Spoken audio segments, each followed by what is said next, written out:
अब सौरभ जी मैं बताता हूँ मालाश्री योग।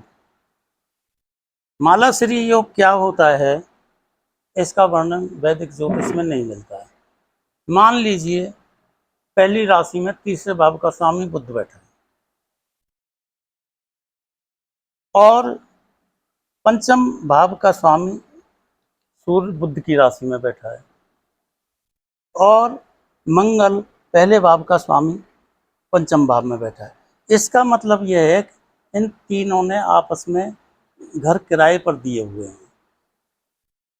बुध ने अपना घर सूर्य को किराए पर दे दिया, सूर्य ने अपना घर मंगल को किराए पर दे दिया, मंगल ने अपना घर बुध को किराए पर दे दिया। इसको कहते हैं मालाश्री योग। यह एक माला बन गई, यह मालाश्री योग हुआ।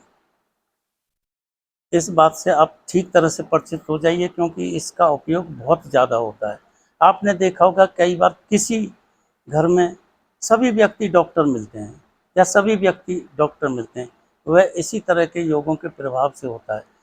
इनमें परिवर्तन में और मालाश्री योग में एक विशेष बात याद रखनी, कहीं भी ये परिवर्तन हो, एक विशेष बात हमेशा याद रखनी है, वह यह है परिवर्तन योग में, दो ग्रहों के परिवर्तन योग में 50% प्रभाव जन्म से ही परिवर्तन वाली जगह पर होता है। जैसे मान लीजिए सूर्य और मंगल का परिवर्तन है, सूर्य सिंह राशि में बैठा है, मंगल मेष राशि में बैठा है, तो सूर्य का प्रभाव मंगल की राशि में 50% 100% होगा, क्योंकि सूर्य वहां बैठा होगा। लेकिन अपनी राशि में भी जन्म से 50% होगा, क्योंकि वह उसका घर है, या परिवर्तन से सूर्य यहाँ आ गया, 50% प्रभाव रखे।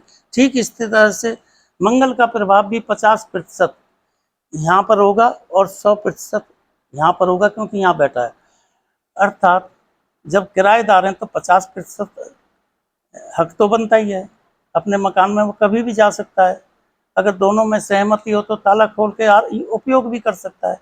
सहमति नहीं है तो ताला खोल कर नहीं करेगा, लेकिन उसे देखने जा सकता है, उसमें कोई रिपेयर करानी हो उसे समझने जा सकता है और उस मकान की परिस्थिति देखने जा सकता है।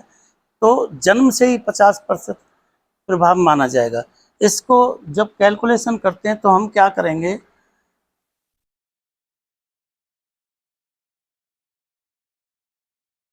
यहाँ पर 50% सूर्य लिख लेंगे,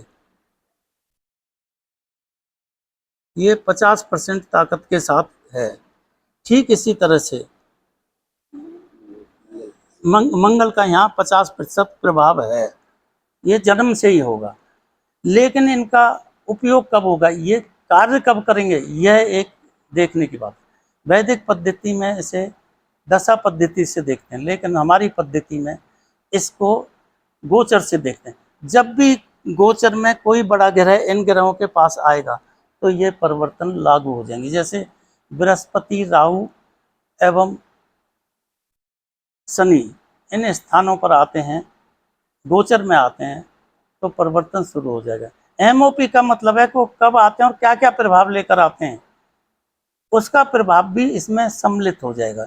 जैसे कि आप कोई किराए पर मकान लेते हो तो 10 साल बाद आपके पड़ोसियों का प्रभाव भी उसमें शामिल हो जाता है। पहले दिन नहीं होता, क्योंकि आप पड़ोसियों को जानते भी नहीं है, तो वह स्थिति यहाँ हो, तब यह परिवर्तन लागू होगा। विशेष विवरण पुस्तक में देखें, यह थोड़ा सा आइडिया आपको दे। इस स्थिति में क्या, सूर्य बुध और मंगल तीनों एक साथ मिले हुए हैं, इसमें 3 ग्रह मिले हुए हैं, इसका मतलब 33% प्रभाव एक दूसरे का हमेशा जन्म से ही साथ रहेगा। अब इसमें देखिए सूर्य का प्रभाव बुध और मंगल दोनों पर पड़ रहा है, इसका मतलब बुध और मंगल इससे संबंधित जो लोग हैं वो राजकीय प्रभाव में रहेंगे, क्योंकि सूर्य का 30% प्रभाव है। मंगल का मतलब है सेनापति प्रभाव, अर्थात उसमें पराक्रम, हुनर और शक्ति होगी, कार्य करने की शक्ति। बुद्ध का प्रभाव है, इसका मतलब सूर्य मंगल बुद्धिमान होंगे। इस तरह से इस मालाश्री योग को समझा जाएगा। यह योग का वर्णन वैदिक ज्योतिष में नहीं है, यह मेरी शोध है और मेरे ही द्वारा बनाया हुआ योग है। परंतु 90% कुंडलियों में इसका जब उपयोग किया गया तो इतना सटीक मिला कि लोग दांतों तले उंगली दबा गए। कम से कम 5000 विद्वानों ने इसको अनुभव किया और महसूस किया। कम से कम 5000 बोल रहा हूँ, 100-200 नहीं बोल रहा, इतने लोग। और कम से कम हजारों कुंडलियों पर मैंने एक्सप्लेन किया।